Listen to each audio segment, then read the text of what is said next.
Greetings, my movie ghouls. We are still counting down 31 films in 31 days for Halloween. And tonight, day 11, we watched The Changeling, starring George C. Scott. I haven't seen this film, and I thought it was really, really good. We were talking, weren't we? And we noticed that this was filmed in 1979, released 1980. And we saw a lot of similarities, didn't we, between a lot of other films.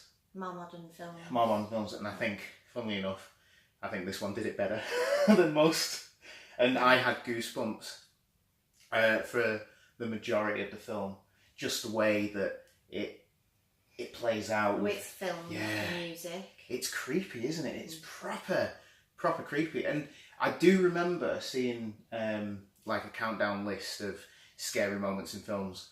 And if you've seen it, you'll know which one it is. It's when the ball comes down the stairs, and then there's an extended scene, and then the ball comes down the stairs again. I don't want to spoil it.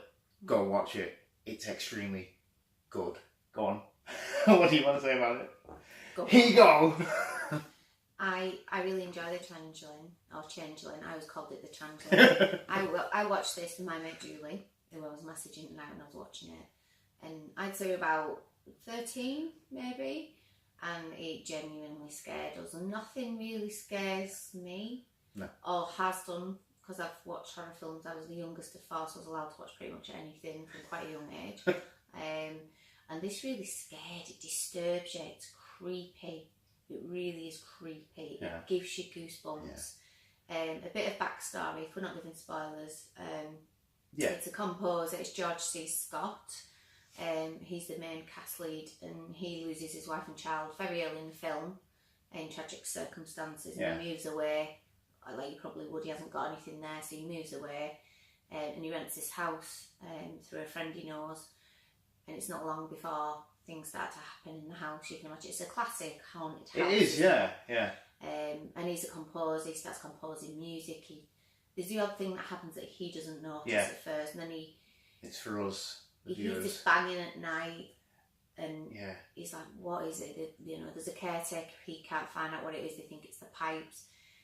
And as he's exploring one day, he uncovers a cupboard, and as he goes in, he realises it's a door boarded up, and it's a hidden room up into the attic, a small room that's been left for a good long time. And he finds a little wheelchair and just loads of little things that have been left untouched for years. Yeah. Oh, now when he unopens the room, uncovers the room, the experience he's had intensifies. Yeah. And the classic one is, if you haven't seen The Changeling, you may have seen the ball coming, and the ball is his daughter's ball that he kept locked in, well, not locked, but in a Brighton Bureau downstairs, and it comes down this huge, beautiful staircase.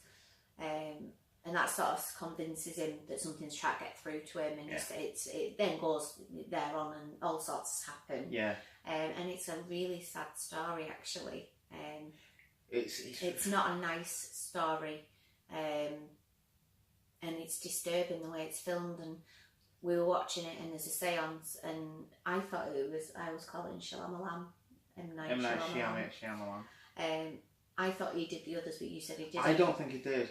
But whoever wrote the others or took artistic reference in it has drawn directly from The Changeling. The entire séance, the way the medium acts, the way she breathes, the way she's writing and talking, the message is coming through. Similar. Yeah. Sort of. We then said about he listens back to something. Yeah. And I said to you, didn't I? It's the Sixth Sense. Sixth Sense. There was something else in it, and I've just totally gone blank. Yeah? Yeah. What was it? Oh, the name of the caretaker is the same name as the caretaker from the others. Yeah. The Eric Sykes character. Yeah. So that's directly out of the others, so it was a bit like, okay, so there's robbed from it, but they're acknowledging the robbed from it. Is it a rob, or is it just... I don't know, but it is, it's very, very similar, isn't it? There was something else, and I said, that we said, I can't feel like let me think what it was now. Oh, the ring. Oh, the ring, the ring, because there's a well.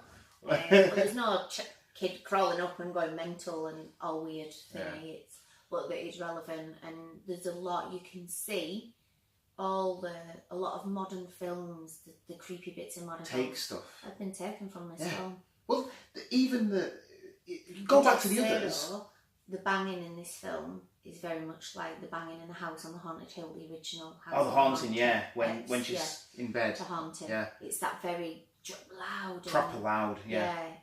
It's a very, very good film. It's very dated.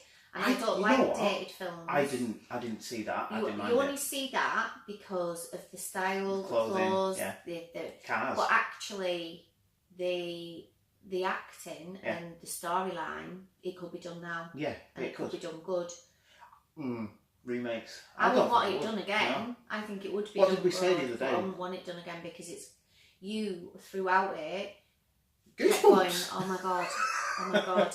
And I messaged my friend going, you'll never guess what I'm watching. I'll give her one word out of this film, which was Joseph.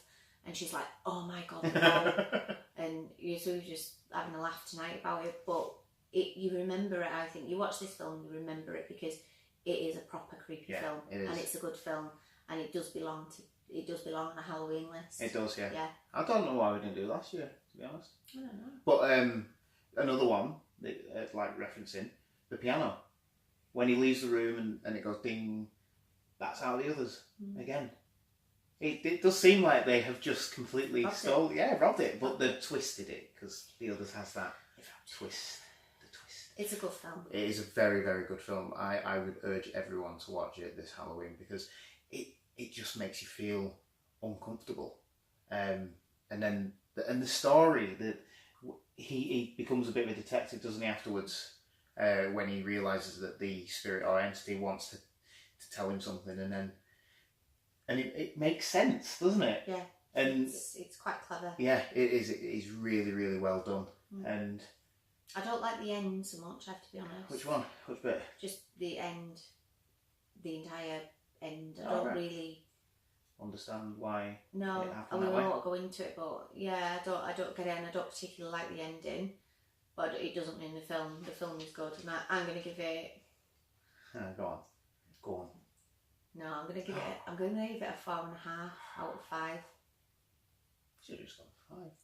I'm going to give it a 4 because I really enjoyed it. Again, I think I said to you when we turned it off, I was like, that's possibly one of the best films we've watched so far. But I think it might be because it's ones that I haven't seen, and that, like, Frailty was one I hadn't seen, and I really, really enjoyed it.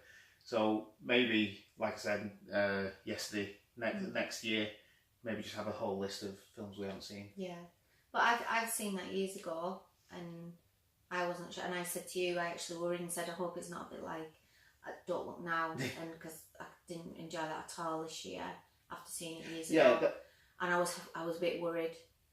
And actually, that wasn't the case at all. I think that's what I, you know how you were saying it could be remade.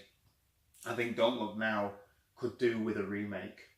You could do with an actor who can act. Yeah, but The Changeling, I think it doesn't need a remake.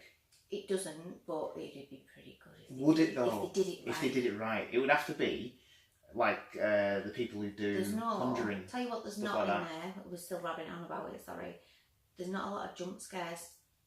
Is there? No, there isn't. And a lot of films these days rely on jump scares and terrifying scare you, and it's building up. It's actually very clever the way it's filmed.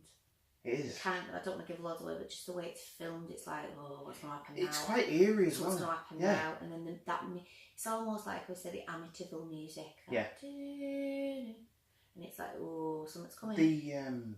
There's a shot when they're doing the seance and everything's still, and then it's kind of a steady cam, like you get in Evil Dead, and it's coming downstairs, no one's upstairs, but you know it's heading to the room it's where coming they're all to at. them, and it's and there's good. That atmospheric music. Yeah. And the scene when he's going through. The seance is finished, she's written on the papers and all that, there's writing as words, and then he puts on the recording, and again, it gave me goosebumps. I'm getting a little bit goosebumpy now, thinking about it, because it's just eerie what happens, and it's like the scene from The Sixth Sense. Yeah. I can't, no, it's an excellent film. Watch it this Halloween. Yeah. watch it now. All right. Stop what you're doing. Finishing. We're finishing. Go and watch it. And then tune in tomorrow for tomorrow's film review. What that was. So smooth. I know. Thanks for watching day 11 of our Halloween countdown. You can find me on YouTube, where you can subscribe and find all the videos that we make. You can find me on worldgeeklynews.com, where I write articles. There are daily ones going on for this Halloween countdown. And Instagram and WordPress and Facebook at The Ultimate Movie Geek, where I post daily. Alright, I think that'll do for tonight. Sleep tight.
Ooh.